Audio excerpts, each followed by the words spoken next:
Election commissioner का बयान सामने आया है। जम्मू कश्मीर में असेंबली इंतखाबात को लेकर यह बड़ा बयान दिया है उन्होंने। जल्द ही असेंबली इलेक्शन कराने का अमल शुरू करेंगे।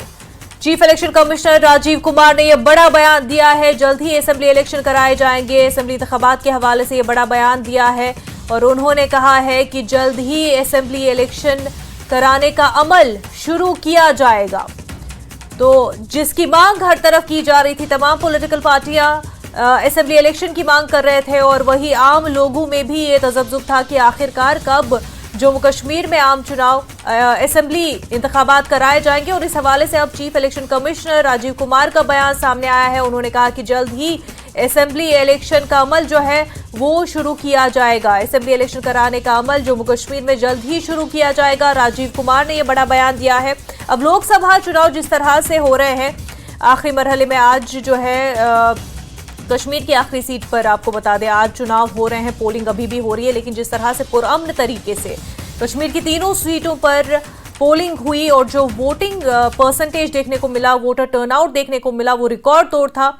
अब ये तमाम तर सूरत हाल देखते हुए चीफ इलेक्शन कमिश्नर का भी बयान आ गया है। जल्द ही असेंबली इलेक्शन कराने का जो अमल है वो शुरू कराया जाएगा। तो मांग देर ना मांग कश्मीर के लोगों की, जम्मू कश्मीर के अवाम की और पॉलिटिकल पार्टीज की अब पूरे होनी जा रही है। हालांकि सुप्रीम कोर्ट ने पहले इस हवाले से ऑर्डर दिया था कि सितंबर तक जो है असेंबली इलेक्शन होने चाहिए जम्मू कश्मीर में, और उसके बाद जो है सेंट्रल गवर्नमेंट ने भी इस पर बयान दिए थे, बीजेपी लीडर ने भी बयान दिए थे कि जल्द ही चुनाव कराए जाएंगे लोकसभा के बाद जम्मू कश्मीर में। और वहीं अब इलेक्शन कमीशन का भी बयान आ चुका है कि जल्द ही असेंबली इलेक्शन का अमल शुरू किया जाएगा। हमारे साथ पॉलिटिकल एनालिस्ट सुहेल काजमी साहब जुड़ चुके हैं। खैर मकदम है आपका सुहेल साहब। जो चीफ इलेक्शन कमिश्नर का बयान आया है जम्मू कश्मीर के हवाले से कि जम्मू कश्मीर में असेंबली इलेक्शन कराने का अमल जल्द ही शुरू किया जाएगा, इस बयान पर आपका रिएक्शन चाहूंगी सर।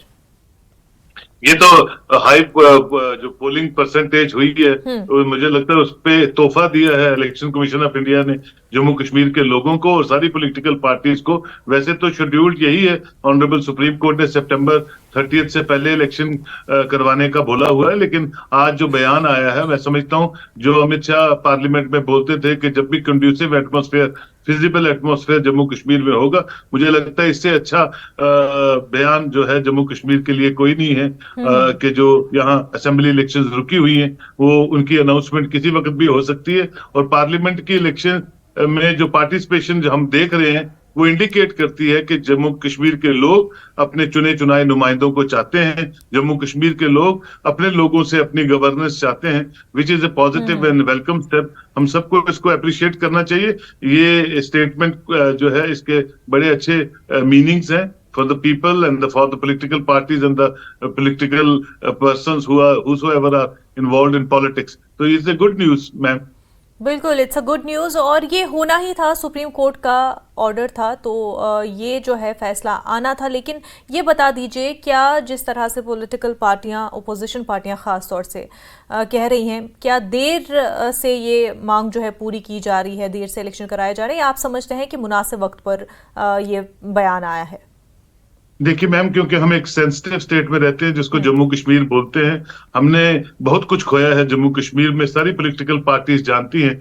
पॉलिटिशियन जरा पावर के बिना रह नहीं सकते हैं, तो वो संभाविक तौर पे यही चाहते हैं कि जल्दी जल्दी इलेक्शन हो, जल्दी जल्दी पावर में आए, जल्दी जल्दी सरकार बनाए, क्योंकि ये एक ऐसा नशा है जिसका कोई अंदाजा नहीं है। लेकिन ये है कि जो एक्सपेरिमेंट जम्मू कश्मीर में हुए और जिस तरह से आज लोग पोलिंग बूथ तक, बैलेट को बिल्कुल लोग पोलिंग बूथ पर पहुंच रहे हैं सर। यहाँ पर मैं और आपको और आप तमाम नाजरीन को अब तक की वोटिंग परसेंटेज बताना चाहती हूँ। 3 बजे तक की वोटिंग परसेंटेज 44.41% अनंतनाग राजौरी में रिकॉर्ड की गई है।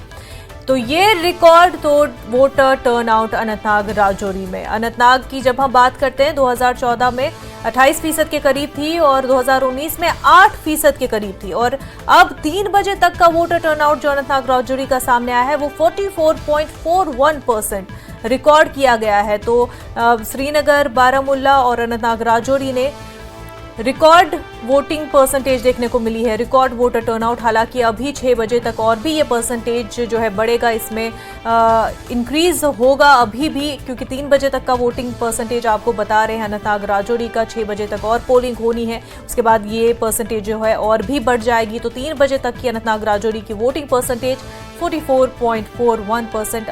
पिछले रिकॉर्ड जो है वो टूट चुके हैं।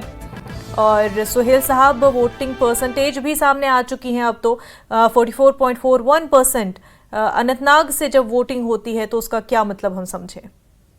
इसका मतलब यह है कि जम्मू कश्मीर में लोगों की इलेक्शन है। किसी पॉलिटिकल पार्टी तो जो भी नुमाइंदा चुन के आएगा या हार जाएगा वो अलग बात है, लेकिन लोग अपना जो लोकतंत्र का ये उत्सव है ये मना रहे हैं और बड़ा खुले दिल से वो पार्टिसिपेट कर रहे हैं। वो गुस्सा जो है वो उन लोगों पे है जिन्होंने जमहूरी निजाम से जम्मू कश्मीर को दूर रखा, जो एक फेक नैरेटिव से जम्मू कश्मीर को चलाते रहे। अल्टीमेटली जमहूरियत में इलेक्शंस रूह का काम करती हैं और रूह को आप कभी भी दबा नहीं सकते। और वो अल्टीमेटली लोगों ने दिखा दिया कि वो चाहते हैं कि यहाँ की सारी डेमोक्रेटिकल सुहेल साहब, मैं इसी बात पर आपसे मजीद जानना चाहूंगी इन डेप्थ कि जो परसेंटेज अब हम देख रहे हैं कश्मीर के 3 सीटों पर जो है रिकॉर्ड वोटर टर्नआउट पिछले कई इलेक्शंस के मुकाबले में, ऐसे में क्या ये भी इंडिकेशन नहीं है कि लोग कब से चाह रहे थे कि असेंबली चुनाव कराया जाए? ये न सिर्फ पॉलिटिकल पार्टियों का ये चाहना कि उन्हें सरकार बनानी है, पर लोगों का कि उनको अपनी आवाज चाहिए, वो भी एक क्या आप रिफ्लेक्शन इस वोटर टर्नआउट में देखते हैं? बिल्कुल जायज है। देखिए, यहाँ पिछले काफी सालों से जो है कि अपने लोग नहीं हैं एडमिनिस्ट्रेटिव विंडोज पे, एडमिनिस्ट्रेटिव डोर्स पे, तो वो भी एक मिसाइल है कि लोग कटे फटे थे। ब्यूरोक्रेटिक राज है, एलजी लेड एडमिनिस्ट्रेशन में जो लोग हैं वो बाहर की स्टेटों से हैं, वो जम्मू कश्मीर का कल्चर, जम्मू कश्मीर का एसेंस, जम्मू कश्मीर के लोगों को नहीं जानते हैं, तो मुश्किलातें बहुत आती हैं। और वो तो मैं हमेशा कहता हूं, लेकिन चलिए देर आए दुरुस्त आए। फाइनली तो जितनी भी अथॉरिटीज है उनको डिसाइड करना है कि इलेक्शन कब होगी।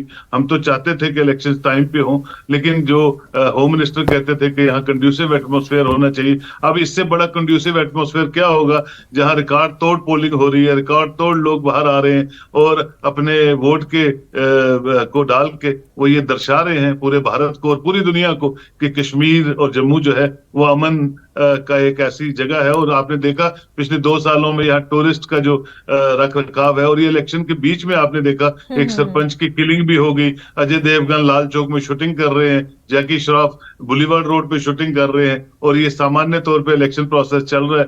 4th, 5th फेज और 6th फेज के बीच की बातें कर रहा हूँ। और पोलिंग परसेंट अभी 3 बजे तक 44 है, तो 6 बजे तक कितनी बढ़ेगी? और हर इंसान अपनी जो जमहूरियत है उसमें अपना रोल ये बता प्ले दीजिए करना सुहेल चाहता है। साहब कि क्या डीडीसी इलेक्शन के बाद ही ये फैसला आना चाहिए था कि उस वक्त में जब इलेक्शन हो सकते थे, ये उसी वक्त में असेंबली चुनाव का भी एक फैसला लिया होना चाहिए था?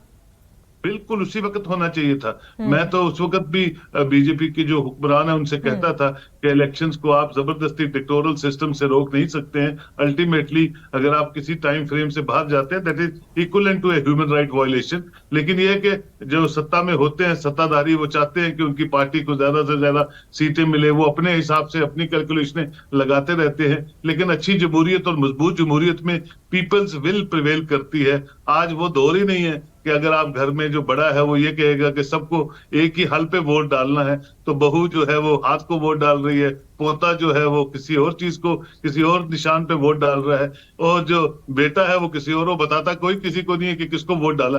हर इंसान अपने सोशल मीडिया से जुड़ा हुआ है, हर इंसान की अपनी एक लाइकिंग और डिसलाइकिंग है। तो ये डिक्टेटोरियल सिस्टम से कुछ चीजों को रोक देना या बांध देना, वो मुझे लगता है वो अच्छी बात नहीं होती किसी भी पॉलिटिकल पार्टी के लिए। Finally, in a civilized society like India, everything should be held on its own time with the participation of the people of India.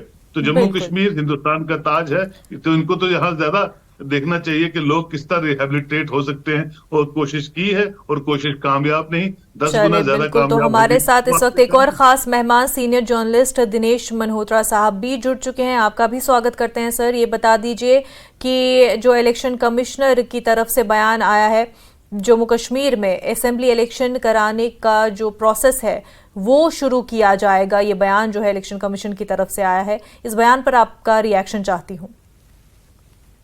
ये बहुत पॉजिटिव डेवलपमेंट है, क्योंकि जैसे सोहेल जी ने कहा, मैं इनकी बात को इंडोर्स करता हूँ कि आपको डेमोक्रेटिक राइट को आप डिनाई नहीं कर सकते लोगों को। कौन जीते कौन हारे, दैट इज डिफरेंट इशू। लेकिन इस तरह से 2014 के बाद अब 2024 हो गया, तो 10 साल हो गए जम्मू कश्मीर में चुनाव हुए। डीडीसी के चुनाव हुए, छोटे चुनाव थे, लेकिन बड़े चुनाव बहुत जरूरी है। आपने देखा, मतलब अब आज 5वां फेज है चुनाव का। जिस तरह के लोगों की पार्टिसिपेशन है, लोगों का उत्साह है, वो क्लियर इंडिकेट करता है कि जम्मू कश्मीर के लोगों को इंडियन डेमोक्रेटिक सिस्टम और डेमोक्रेटिक इंस्टीट्यूशन में बहुत विश्वास है, और सरकार को इस विश्वास को कंटिन्यू रखना चाहिए, इसको बहाल करना चाहिए। लोगों को उनका जो एक डेमोक्रेटिक राइट है उसे डिनाई नहीं करना चाहिए। जल्दी से जल्दी जम्मू कश्मीर में चुनाव होने चाहिए। दिनेश साहब, आपको लग रहा है कि जो इतने सालों तक एक डेमोक्रेटिक राइट जो है नहीं मिला लोगों को, आज जो हम वोटिंग टर्नआउट देखते हैं, वोटिंग परसेंटेज देख रहे हैं कश्मीर में, खासतौर से कश्मीर की 3 सीटों पर, वो आपको लग रहा है कि वो एक दबी आवाज जो है एकदम से अब जो मौका मिला है वो निकल कर बाहर आई है, वो उस अपनी आवाज जो है लोग अब बाहर पार्लियामेंट तक पहुंचाना चाह रहे हैं, ये उसका एक रिस्पॉन्स है? लेकिन देखिए, लोग चाहते हैं कि उनको अपना जो जमहूरी हक है, जमहूरी राइट है, उनको इस्तेमाल करने का मौका मिले। क्योंकि लोग कल भी मैंने कहा था कि ये ना, जितनी भी पॉलिटिकल पार्टीज हैं वो सारी बधाई की पात्र हैं कि जिस तरह से उन्होंने इस बार एग्रेसिव कैंपेन की। मैं देश के दूसरे हिस्सों और कश्मीर को कंपेयर करता हूँ। कश्मीर में तो एक फेस्टिव एटमॉस्फेयर था। आप जिस मर्जी पॉलिटिकल पार्टी की कैंपेन देखे, या National Conference, Peoples Democratic Party, Apni Party, तीनों में मुख्य नॉर्थ कश्मीर में आप पीपल्स कॉन्फ्रेंस देखे, लोगों ने इस तरह से कैंपेन की जैसे वो मस्ती कर रहे हैं, मतलब पूरा एंजॉय कर रहे हैं कैंपेन को। लोगों का एक बड़ा जज्बा है डेमोक्रेसी को लेके, और इस जज्बे को कंटिन्यू रखना चाहिए। सरकार को जो चुनाव है अब ज्यादा डिले नहीं करने चाहिए, जल्दी से जल्दी जम्मू कश्मीर में एक असेंबली चुनाव करवा के पॉपुलर गवर्नमेंट एस्टैब्लिश करनी चाहिए। सरकार जिसकी मर्जी बने, लेकिन लोगों की अपनी सरकार होनी चाहिए। क्या देर हो गई ये फैसला लेते हुए, आपको लग रहा है? अब जो सत्ता पे बैठे हैं लोग, उन्होंने क्या सोच के डिले किया, क्योंकि पहले डिलिमिटेशन कमीशन की एक्सरसाइज, उस प्रोसेस को शुरू करना था, तो उनकी क्या स्ट्रेटेजी है वो वही जानते हैं। लेकिन ये मुझे लगता है कि काफी देर हो गया। 10 साल एक बड़ा लंबा अरसा होता है। 2014 में चुनाव हुए थे, अब 2024 हो गया, तो बहुत, क्योंकि इंटरनेशनल लेवल पे भी हमारी इमेज खराब होती है, लोगों में भी जो कनेक्टिविटी है, एक गवर्नेंस डेफिसिट है, वो लगातार बढ़ता जा रहा है। लोगों के पास इलेक्टेड रिप्रेजेंटेटिव नहीं है, लोग अपनी आवाज किसको सुनाएंगे, ये एक बहुत बड़ा मुद्दा है। ये बता दीजिए कि जो अपोजिशन पार्टियां हैं, जम्मू कश्मीर की जो लोकल पार्टियां हैं, उनका ये कहना था कि ये बीजेपी अपने हक के लिए, अपने लिए बेहतरी चाहती है, अपना ग्राउंड तैयार करने के लिए इतना असेंबली इलेक्शन को जो है डिले करा रही है। आपको लगता है कि अब जब चुनाव होने जा रहे हैं, तो क्या ये डिले वाला फैक्टर यहाँ पर बीजेपी के हक में कोई बेहतरी का फैक्टर रहेगा, या फिर ये अब मैटर नहीं करेगा? देखिए, ये 4 जून को क्लियर होगा कि जम्मू कश्मीर के लोग चाहते क्या है। लेकिन एज ए ऑब्जर्वर मुझे लगता है कि बीजेपी को कोई बहुत ज्यादा फायदा नहीं हुआ है इलेक्शन डिले करवा के, क्योंकि कश्मीर में बीजेपी चुनाव भी लड़ने की हिम्मत नहीं कर पाई। कोई भी कारण रहे हो, कोई उनकी स्ट्रेटेजी हो, अब जब आप एक बहुत बड़े हिस्से में आप चुनाव ही नहीं लड़ रहे हैं, तो जम्मू की 2 सीटों पे आप चुनाव लड़ रहे हैं, तो उस चुनाव में भी ना 2014 वाली स्थिति है, ना 2019 वाली स्थिति है। आपको टफ फाइट मिल रही है अपने अपोनेंट से, तो कोई बहुत फायदा बीजेपी को, बहुत बड़ा फायदा इस लिहाज से नहीं, क्योंकि खुद जो है मेन प्लेयर के तौर पर कश्मीर में नहीं है। पर ये बता दीजिए, जब असेंबली चुनाव होंगे तो वो पार्टियां भी हैं जिनके सपोर्ट में बीजेपी है। ऐसे में क्या एक ऐसा एनवायरनमेंट भी तो हो सकता है कि फिर अलायंस के तौर पर वो चाह रही हों कि एक जिन पार्टियां को वो सपोर्ट कर रहे हैं वो क्योंकि असेंबली में बेहतर करे, तो एक अलायंस की शक्ल में जम्मू कश्मीर में सामने आए? आपको इस तरह का कोई ऑप्शन लग रहा है, हो सकता है आने वाले चुनाव में?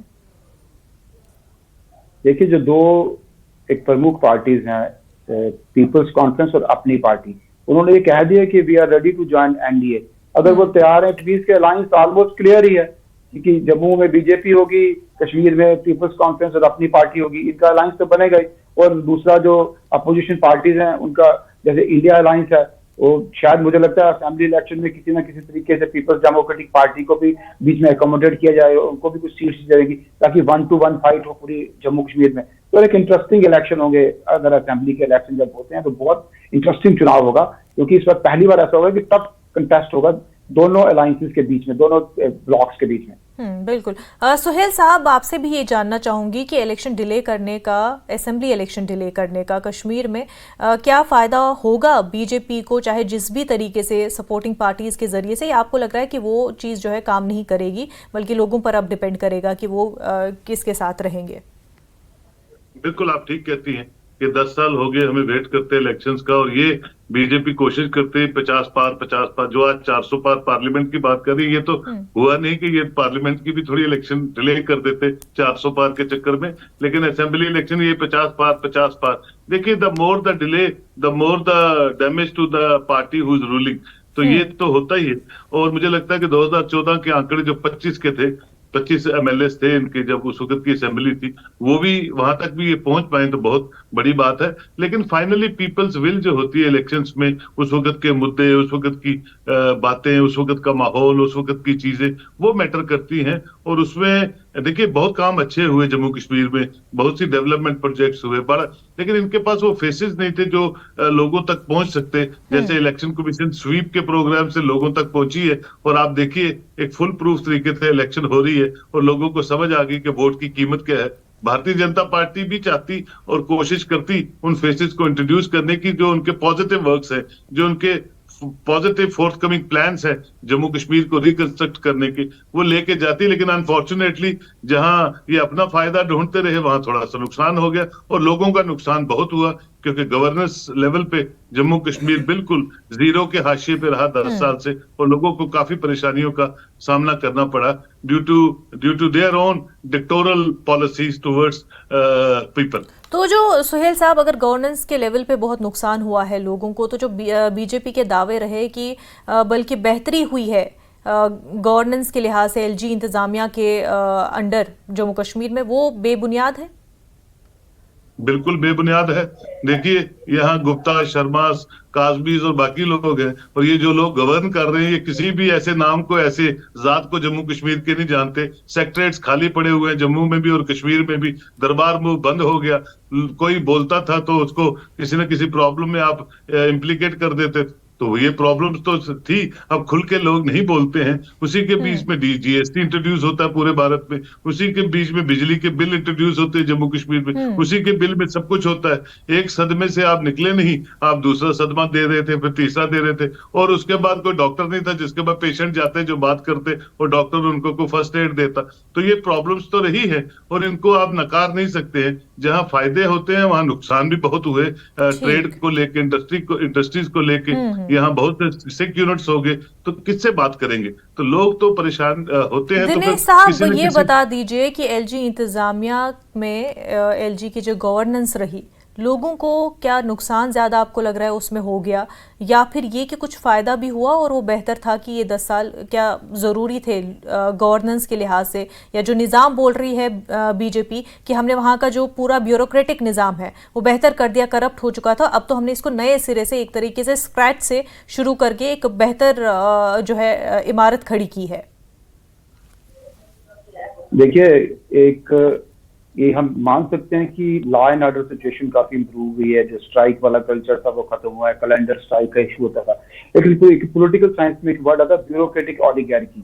जब ब्यूरोक्रेट राज करता है किसी भी स्टेट में, तो ब्यूरोक्रेटिक सिस्टम से पॉलिटिकल सिस्टम चाहे जैसा मर्जी हो, हमेशा बेहतर होता है। तो मैं कहूंगा कि ब्यूरोक्रेसी का जो सिस्टम है ये कभी रिप्लेस नहीं कर सकता पॉपुलर गवर्नमेंट को। मैं सुहेल जी की बात को पूरी तरह से इंडोर्स करता हूँ कि बीजेपी को नुकसान हुआ है जो ब्यूरोक्रेटिक सिस्टम है, क्योंकि कनेक्टिविटी पब्लिक की सरकार के बीच में नहीं रही है, क्योंकि लोगों के रिप्रेजेंटेटिव ही नहीं है। जब रिप्रेजेंटेटिव नहीं है तो लोग अपनी बात किसको कहेंगे? लोग अपने आप को हेल्पलेस और वॉइसलेस महसूस कर रहे हैं, क्योंकि जो हमारे पहले भी गवर्नर रूल रहे, लेकिन पहले जो पार्टी थी, मैं मतलब ओपनली कहता हूँ, जैसे 96 में गवर्नर रूल हुआ, कांग्रेस एक रूलिंग पार्टी थी, लेकिन जो कांग्रेस के उस समय के लीडर थे उन्होंने गवर्नर की एडमिनिस्ट्रेशन और लोगों के बीच में ब्रिज का काम करते रहे। और अनफॉर्चुनेटली जो बीजेपी की लीडरशिप है, गवर्नेंस, एडमिनिस्ट्रेशन और लोगों के बीच में ब्रिज का काम नहीं कर रही है। बीजेपी लीडर एक तरह से अपने आप को हेल्पलेस महसूस कर रही है, और बीजेपी को ये नुकसान आप देखें जम्मू की 2 सीटों में किस तरह से बीजेपी का टफ कंपटीशन हो रहा है, तो क्लियर इंडिकेशन है कि लोग खुश नहीं है बीजेपी की पॉलिसी से, खासतौर से। तो ये क्या समझा जाए कि खास तौर से जो बीजेपी के लिए जम्मू का चुनाव रहा, उससे ये साबित होता है कि जो पूरी स्ट्रैटेजी लेकर बीजेपी चली थी जम्मू कश्मीर को लेकर के, वो फेल हो गई है? आप देखिए, ये जो लोकसभा का चुनाव हुआ, ये प्रधानमंत्री नरेंद्र मोदी जी के फेस पे हुआ है, तो उसके बावजूद भी बीजेपी को टफ कंपटीशन मिल रहा है। अगर हम 2014 में देखें तो 2019 में दोनों सीटों पे लगता है कि वन साइडेड मुकाबला है, लेकिन 2014 और 2019 में वन साइडेड मुकाबला था, लेकिन 2024 में ये कंटेस्ट हो गया और टफ कंटेस्ट हो गया।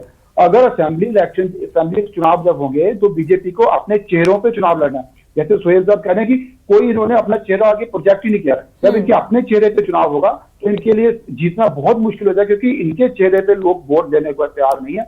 पार्लियामेंट में अगर ये जीतते हैं तो प्रधानमंत्री जी के चेहरे पे चुनाव हुआ है, तो लोग उनके नाम पे वोट दे रहे हैं। असेंबली में लोग इनको वोट देंगे, ये बड़ा मुझे डाउटफुल लगता है।